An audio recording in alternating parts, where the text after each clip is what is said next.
তাওহিদুল ইসলাম, আপনি লিখেছেন বর্ষাকাল শুরু হয়েছে, এই সময় গাছ লাগানোর উপযুক্ত সময়। বৃক্ষরোপণ সম্পর্কে ইসলামের কোনো নির্দেশনা আছে কি? বৃক্ষরোপণ এর ব্যাপারে অবশ্যই ইসলামী শরিয়ার দিক নির্দেশনা আছে। গাছ লাগানো ইসলামী শরিয়ার দৃষ্টিকোণ থেকে খুবই প্রশংসনীয় কাজ। এটাকে যদি কেউ সাদেকা জারিয়া নিয়ত করেন তাহলে সেটা সওয়াবের কাজ হবে। কেউ যদি এই নিয়তে গাছ লাগান যে আমি গাছ লাগালাম, এর মাধ্যমে আল্লাহ রাব্বুল আলামিন আমাকে আজর দিবেন, সওয়াব দিবেন, তাহলে অবশ্যই তিনি সওয়াব পাবেন।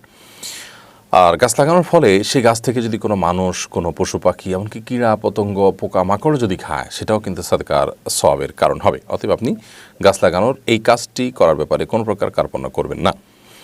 সেই সাথে নবী করিম সাল্লাল্লাহু আলাইহি ওয়াসাল্লাম বলেছেন, কারোর কাছে যদি গাছের কোনো চারা থাকে আর তিনি যদি সেই গাছের চারা হাতে রেখে দেখতে পান যে ইসরাফিল সিংহা ফুৎকার দিবেন, কিয়ামত হবে, তারপরও তিনি যেন গাছের চারাটি লাগিয়ে ফেলেন। কারণ তিনি গাছের চারা লাগানোর ফলে আল্লাহর কাছে তিনি আজর পাবেন। একটু পরে মহাপ্রলয় হবে, ধ্বংস হয়ে যাবে, সেটা তার বিবেচনা করার দরকার নেই, বরং তিনি তার দায়িত্ব পালন করবেন।